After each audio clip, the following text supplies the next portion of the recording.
જય શ્રી કૃષ્ણ મિત્રો, સ્વાગત છે તમારું અમારી ચેનલ શ્રેષ્ઠ વાતોમાં. આવી ગયા છે તમારા માટે એક નવો જ વિડિયો લઈને. વિડિયો ગમે તો લાઈક કરજો, શેર કરજો અને નવા હોય તો મારી ચેનલને સબસ્ક્રાઇબ કરજો. તો વિડિયોને શરૂ કરીએ. જરા પણ મોડું કર્યા વિના વાસ્તુશાસ્ત્ર અનુસાર ધનનો સંકેત જણાવવામાં આવ્યો છે, એટલે કે જ્યારે વ્યક્તિ સંપત્તિનો વરસાદ થવાનો હોય છે, મતલબ કે તે શ્રીમંત બનવા જઈ રહ્યો છે, તો કુદરત આ 17 ધનવાન બનતા પહેલા કેટલાક ખાસ સંકેત આપે છે.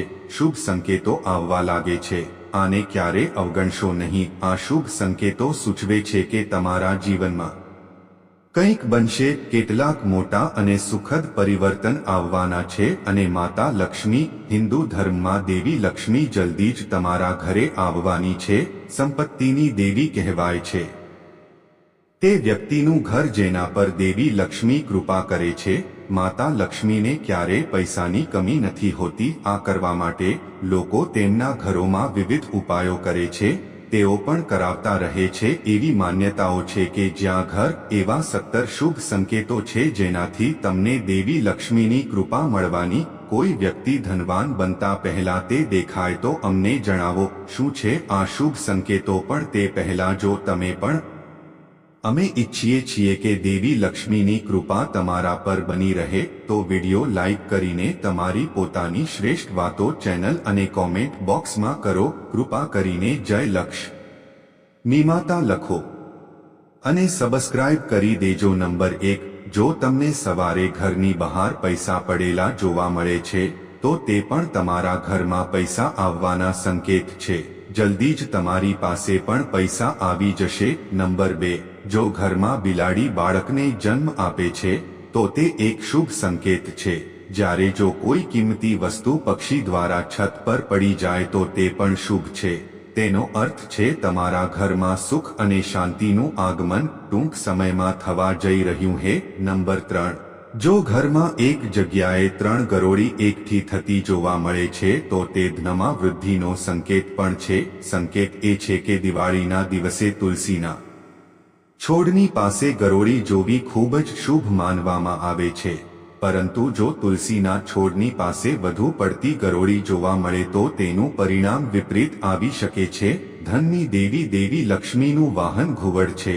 તેથી જો તમને દિવાળી, ધનની દેવી દેવી લક્ષ્મીનું વાહન ઘુવડ છે, તેથી જો તમને આજુબાજુ ઘુવડ દેખાય તો સમજી લેવું કે દેવી લક્ષ્મી તમારા પર પ્રસન્ન છે અને તમને જલ્દી જ આશીર્વાદ આપવા જઈ રહી છે. દિવાળીના દિવસે જો તમે ઘુવડ જોશો તો તમે જલ્દી ધનવાન બની જશો. નંબર 4, જો તમારી જમણી હથેળીમાં લાંબા સમયથી ખંજવાળ આવે છે, તો તે એક સારો સંકેત છે કે તમને જલ્દી પૈસા મળશે, આગમન થવાનું છે.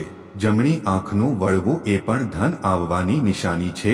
નંબર 5, જો સવારે કોઈ ગાય તમારા દરવાજે આવે અને મૂંગો મારવા લાગે તો તે ભગવાનનું કારણ છે. તમારે તેને વરદાન માની લેવું જોઈએ અને તે ગાયને રોટલી અથવા લીલું ઘાસ ખવડાવીને વિદાય આપવી જોઈએ. તેનો અર્થ છે કે દેવી લક્ષ્મી સ્વયં આવીને તમારા દરવાજે દસ્તક આપી છે. નંબર 6, ઘણીવાર ઘરની મહિલાઓ સવારે ઉઠીને સૌથી પહેલા ઝાડુ કરે છે, જેથી કરીને દેવી લક્ષ્મી ઘરમાં આવે છે, કારણ કે સાવરણી અને દેવી લક્ષ્મી વચ્ચે ઊંડો સંબંધ છે. આવી સ્થિતિમાં જો આપણે ઘરની બહાર નીકળીએ તો જો તમે વહેલી સવારે બહાર જાઓ અને કોઈને જમીન સાફ કરતા જુઓ તો સમજી લો કે દેવી લક્ષ્મી જલ્દી જ તમારા પર મહેરબાન થવાના છે. નંબર 7, ઘરની મુખ્ય બાજુએ આગની સામે છોડનો વિકાસ એ પણ ધનવાન બનવાની નિશાની છે. જો તમારા ઘરની સામે અગ્નિનો છોડ ઉગ્યો હોય તો તે સંકેત છે કે તમારા ઘરમાં જલ્દી પૈસા આવશે. નંબર 8, વાસ્તુશાસ્ત્ર અનુસાર જો કોઈ સ્પેરો વહેલી સવારે તમારા ઘર અથવા બાલ્કનીમાં આવે છે અને ચિલ્લાવા લાગે છે, તો તે સારા દિવસોની નિશાની છે.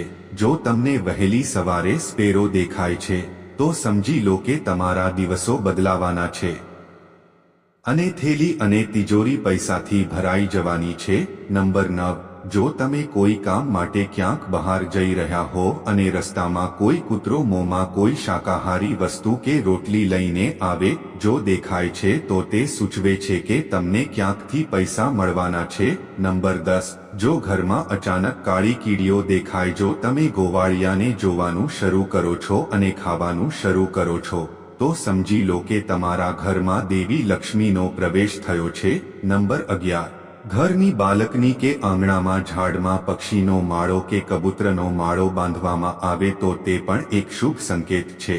પરંતુ જો કોઈ કારણોસર જો તમે તે ઝાડને કાપી નાખો છો તો તે તમારા માટે અશુભ સાબિત થઈ શકે છે. નંબર 12, જો તમે કોઈ કામ માટે બહાર જાઓ છો અને તમને રસ્તામાં ક્યાંક શેરડી દેખાય છે તો તે પૈસા આવવાના સંકેત છે. આ સિવાય જો તમે ઘરની બહાર કોઈ કૂતરો તેના મોંમાં રોટલી અથવા શાકાહારી ખોરાક સાથે જુઓ, જો કોઈ વસ્તુને દબાવ્યા પછી દોડતી જોવા મળે છે તો તે તમારા અમીર હોવાનો સંકેત પણ હોઈ શકે છે.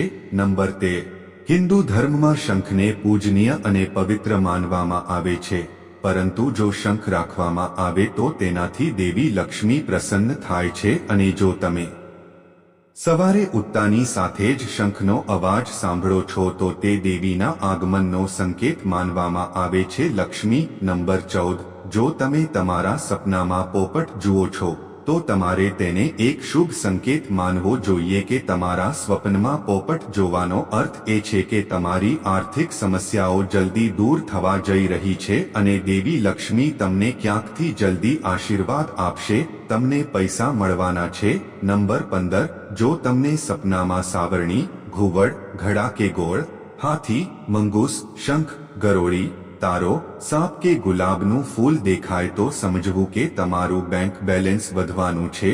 સપનામાં જોવા મળતી આ બધી વસ્તુઓ ઘરમાં ધન આવવાના સંકેત છે. જો તમે સવારે ઉઠતાની સાથે જ શંખનો મધુર અવાજ સાંભળો છો તો તે પણ ઘરમાં લક્ષ્મી આવવાના સંકેત છે. નંબર 16, સામાન્ય રીતે દરેકના ઘરના મંદિરમાં શંખ હોય છે. તે ખૂબ જ શુભ માનવામાં આવે છે કે દેવી લક્ષ્મીને શંખનો અવાજ ગમે છે. આવી સ્થિતિમાં જો તમને વહેલી સવારે ક્યાંકથી શંખનો અવાજ સંભળાય છે તો સમજી લેવું કે ટૂંક સમયમાં તમારી બેગ પૈસાથી ભરાઈ જશે. નંબર 17, ના, જો તમને આ માહિતી પસંદ આવી હોય તો વિડીયોને લાઈક કરો અને તમારી મારી ચેનલ શ્રેષ્ઠ વાતોને સબસ્ક્રાઇબ કરો છો તો તેનો અર્થ એ છે કે તમને જલ્દી પૈસા મળશે. ઘરમાં કાળી કીડીઓનું ટોળું હોવું એ ધનવાન બનવાની નિશાની છે તો સમજી લો કે દેવી લક્ષ્મી જલ્દી જ તમારા ઘરે આવવાની છે. શબ્દોમાં કહીએ તો તમારા પર દેવી લક્ષ્મીની કૃપા વરસવા જઈ રહી છે. જો કોઈ વ્યક્તિને 2 થી 3 દિવસ સુધી આ 17 શુભ સંકેતો મળે છે તો તેના ધનવાન બનવાના દિવસો દૂર છે. ના, જો તમને આ માહિતી પસંદ આવી હોય તો વિડીયોને લાઈક કરો અને મારી ચેનલ શ્રેષ્ઠ વાતોને સબસ્ક્રાઇબ કરી દેજો. આભાર.